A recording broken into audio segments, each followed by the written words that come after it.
comment, like, share, and subscribe. Follow us on Facebook, Instagram, and YouTube. Spicy, tasty vegan cuisine. Yeah.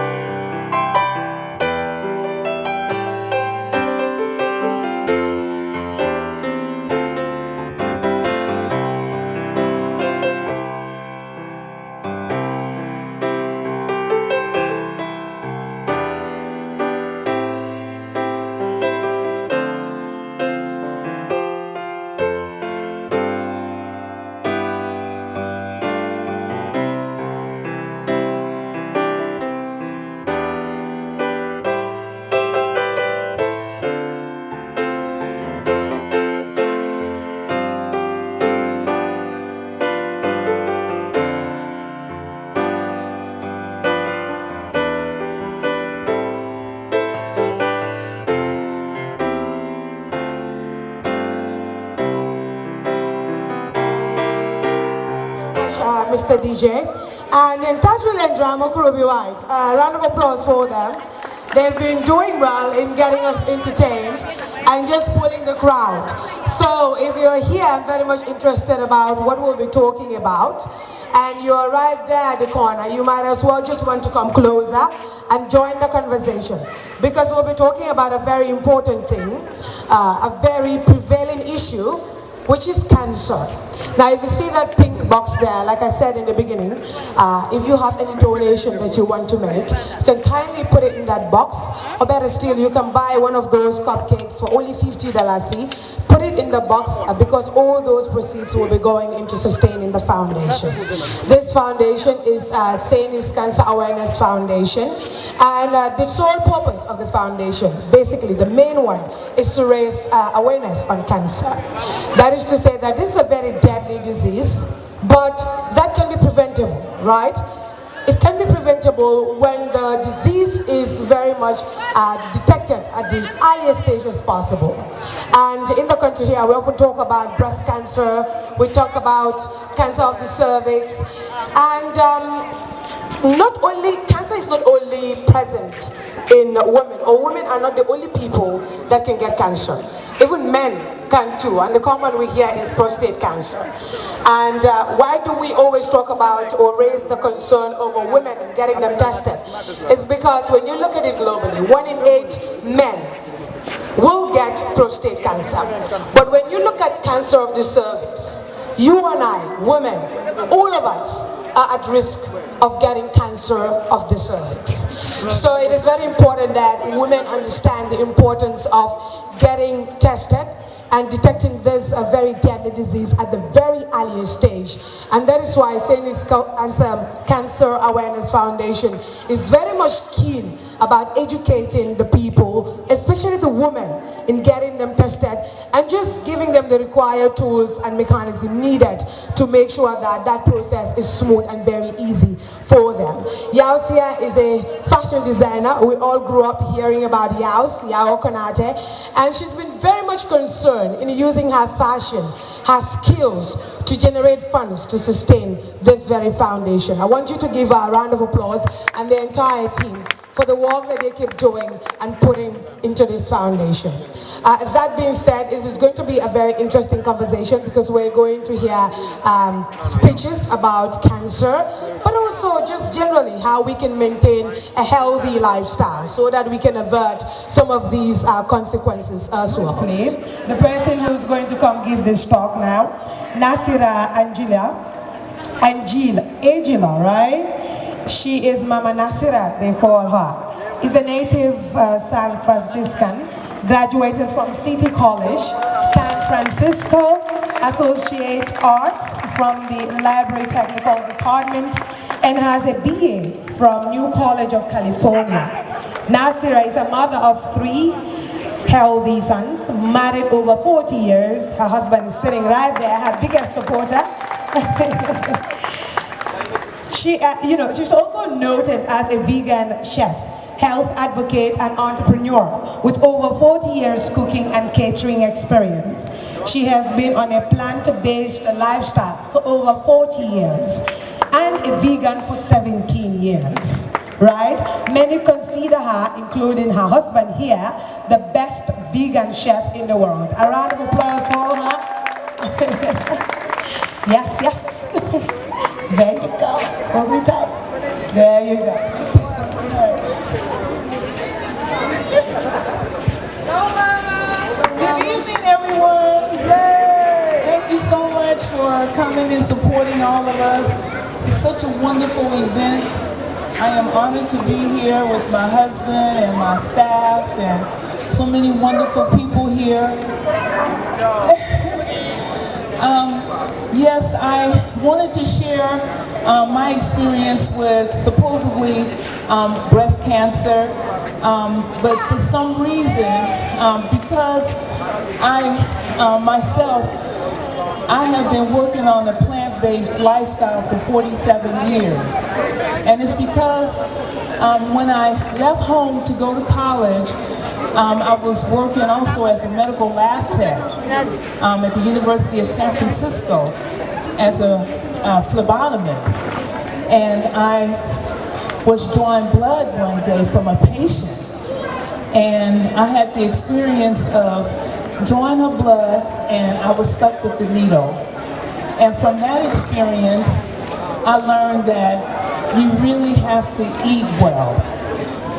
What I was doing that made it complicated, I was eating in a lot of the restaurants, eating food that was processed and it wasn't healthy.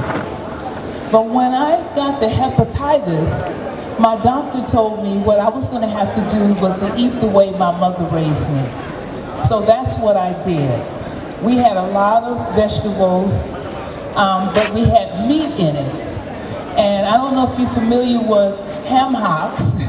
Ham hocks is that pork, what they put in the greens that makes it really salty. And we know salt is not good for us. So I started taking the soul food that I came up with and started making it with less meat. I started getting away from the dairies and different things that cause problems.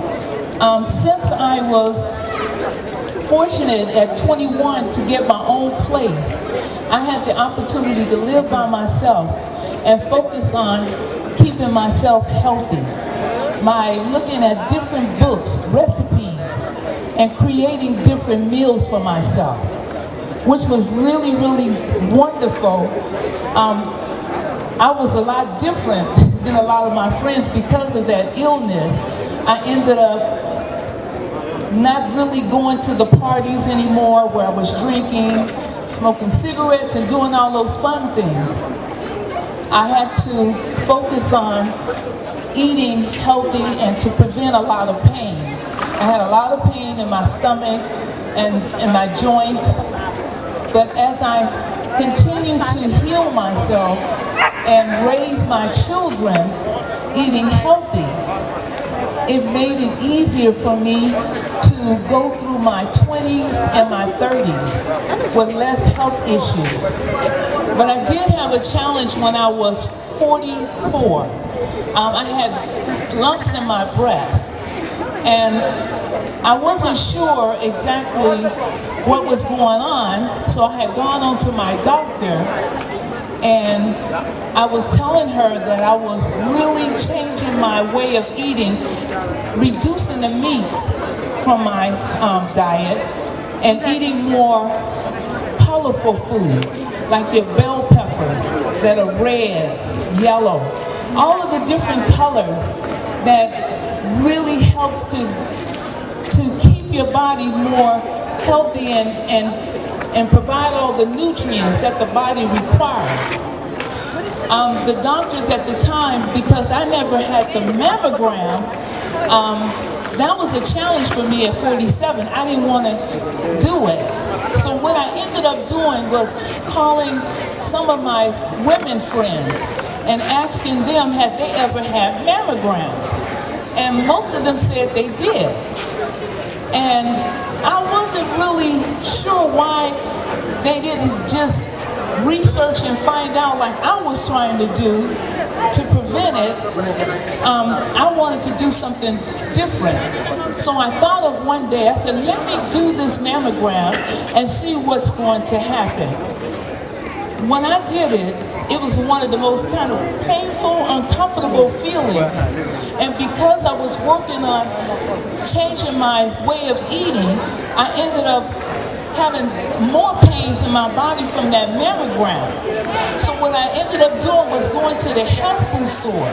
And I tell you, health food stores are places where you can get healthy food, can really help to reduce a lot of the illnesses in the body.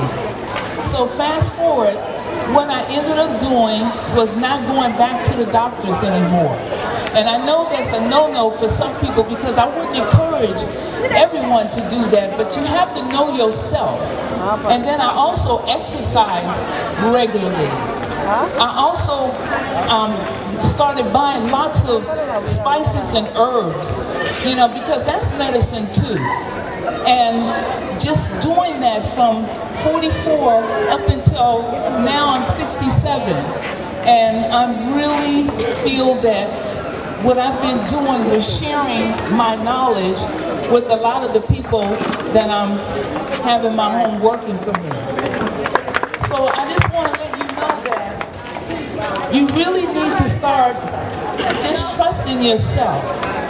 And you can really make a lot of healing in your body to help you to get on to where you need to go. Now, right now, I don't have quite as many challenges because I started early. Listening to the things that was going on in my body that helped me to be healthy as I am today.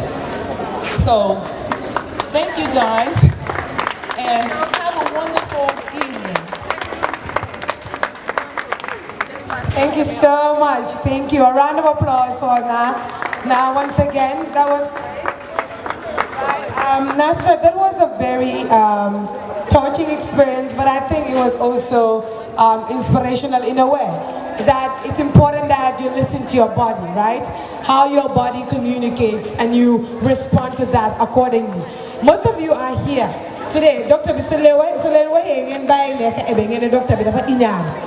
And you actually don't want to take that, you don't want to sacrifice. You don't want to take that further step from going out of your comfort zone and just doing what's right. And I think sometimes it begins, that is where healing begins, right? From going out of your comfort zone, forgoing the things that just make you happy and go for the things that are right? And I think Naasira did just that, and today she's able to overcome what we call a deadly disease because it was detected at a very early stage and she was able to stick to the advice given to her. So we should all endeavor to do that. Please comment, like, share, and subscribe. Follow us on Facebook, Instagram, and YouTube. Spicy, tasty vegan cuisine. Yeah.